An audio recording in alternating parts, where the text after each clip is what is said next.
Businessman परेशान होके, अरे क्या हो गया, मुझे जीएसटी का नोटिस आया है और सेक्शन 74 का, सिर्फ एक छोटी सी गलती, इतना बड़ा केस, ये सेक्शन 74 है क्या? जीएसटी गाय कहता है शांत हो जाओ, सेक्शन 74 तब लगता है जब सिर्फ गलती नहीं बल्कि फ्रॉड है, विलफुल मिसस्टेटमेंट है या सप्रेशन ऑफ एक्ट है, मतलब deliberate tax evasion. Simple mistake होती तो सेक्शन 73 लगता। बिजनेसमैन थोड़ा सा नर्वस हो गया, मतलब अगर मैंने क्लरिकल मिस्टेक की होती तो मुझे सेक्शन 74 का नोटिस नहीं मिलता। जीएसटी गाय हंसते हुए कहता है बिल्कुल, अगर जेन्युइन एरर होती तो सेक्शन 73 लगता, लेकिन अगर नोइंगली तुम सेल्स कम दिखाते हो, फेक इनवॉइसेस बनाते हो या गलत आईटीसी क्लेम करते हो, तब अथॉरिटीज तुम्हें सेक्शन 74 के अंडर ही नोटिस इशू करती हैं। यहाँ तुम्हें एक फ्रॉडस्टर की तरह ट्रीट किया जाएगा और पेनल्टीज भी काफी ज्यादा होती हैं। बिजनेसमैन थोड़ा सा चिंता में, तो ये प्रोविजन कवर क्या करता है, मेरा केस किस वजह से आया है? जीएसटी गाय समझाता है सेक्शन 74 उन सब केसेस पे अप्लाई होता है जहां टैक्स ना पे किया हो, शॉर्ट पे किया हो या गलत रिफंड क्लेम किया हो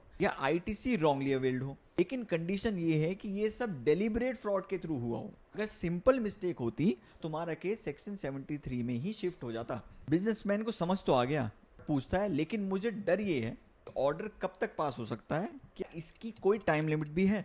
जीएसटी गाय कहता है हाँ बिल्कुल, डिपार्टमेंट के पास 5 साल का लिमिटेशन पीरियड होता है एनुअल रिटर्न की ड्यू डेट से। मतलब अगर फाइनेंशियल ईयर 2020-21 का रिटर्न दिसंबर 2021 में ड्यू था, ऑर्डर दिसंबर 2026 तक पास हो सकता है। लेकिन एक सेफ गार्ड भी है, शो कॉज नोटिस को एटलीस्ट ये मंथ पहले इशू करना ही होगा, वरना ऑर्डर वैलिड नहीं होगा। बिजनेसमैन थोड़ा सा घबरा गया, बोलता है अच्छा पर मुझे बताओ ये पेनल्टीज कैसे कैलकुलेट होती हैं? सुना है यहाँ बहुत ज्यादा पेनल्टी लगती हैं। जीएसटी का बड़े शांत स्वभाव में बताता है बिल्कुल सही सुना है, सेक्शन 74 में पेनल्टीज का एक स्ट्रक्चर है। अगर तुम वॉलंटरी अपना टैक्स और इंटरेस्ट पे कर देते हो तो कॉज नोटिस के पहले सिर्फ 15% पेनल्टी लगेगी, केस क्लोज हो जाएगा। तुम एससीएन के बाद और 30 दिन के अंदर पे करते हो तो पेनल्टी 25% होगी। ऑर्डर पास होने के बाद और 30 दिन के अंदर पे करते हो तो पेनल्टी 50% होगी। लेकिन अगर तुम डिले कर देते हो, 30 दिन के बाद भी पे नहीं करते, तो पेनल्टी फुल 100% हो जाती है।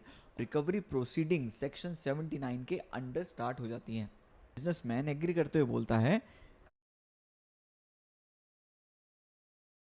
पर ट्रिपल होते होते 100% तक पहुंच जाएगी। जीएसटी गाय कहता है बिल्कुल, ये सेक्शन 74 को सीरियस माना जाता है, लेकिन कोर्ट्स ने भी बोला है कि सिर्फ क्लरिकल मिस्टेक को नहीं माना जा सकता, फ्रॉड प्रूफ करना डिपार्टमेंट की ड्यूटी है। हाँ, ऑर्डर पास करने से पहले तुम्हें एक फेयर हियरिंग का राइट हमेशा मिलेगा। एसटीआई आगे और कहता है कि मैं तुम्हें एक एग्जांपल देता हूँ। अहमदाबाद का एक ट्रेडर राघव नाम का इलेक्ट्रॉनिक्स का बिजनेस करता था। बिजनेस चल रहा था, लेकिन उस लालच में उसने सेल्स छुपाना शुरू कर दिया, फेक इनवॉइसेस बनाया और गलत आईटीसी क्लेम किया। राघव जी, आपका केस सेक्शन 74 में आता है। ऑफिसर ने समझाया कि अगर एससीएन के पहले tax plus interest plus 15% penalty पे कर दो तो केस क्लोज हो जाएगा। एससीएन के बाद पे करोगे तो 25% पेनल्टी, ऑर्डर के बाद 30 दिन के अंदर पे करोगे तो 50% पेनल्टी, और अगर डिले किया तो 100% पेनल्टी लगेगी प्लस रिकवरी प्रोसीडिंग्स भी। राघव को समझ आया कि उसका लालच उसको बहुत महंगा पड़ने वाला है। उसने तुरंत पेमेंट कर दी। बिजनेसमैन समझते हुए कहता है कि अच्छा गुरुजी, सेक्शन 74 सच में एक स्ट्रिक्ट प्रोविजन है, ये फ्रॉडस्टर के अगेंस्ट वेपन है, लेकिन अगर मैं ऑनेस्ट रहूं और अर्ली पेमेंट करूं तो पेनल्टीज कम हो सकती है। जीएसटी गाय हंसते हुए कहता है बिल्कुल, गवर्नमेंट ने फ्लेक्सिबिलिटी दी है ताकि जेन्युइन कंप्लायंस करने वाले बच सकें, लेकिन जो फ्रॉड करते हैं उनके लिए पेनल्टी बहुत ही मुश्किल होने वाली है। इसलिए याद रखो, ऑनेस्टी ही बेस्ट पॉलिसी है। अगर तुम अपनी रिटर्न सही फाइल करते हो और आईटीसी जेन्युइन क्लेम करते हो तो कभी भी सेक्शन 74 का सामना नहीं करना पड़ेगा। दोनों ही एक साथ बोलते हैं सेक्शन 74 एक वार्निंग है, ग्रोथ के साथ ईमानदारी भी जरूरी है।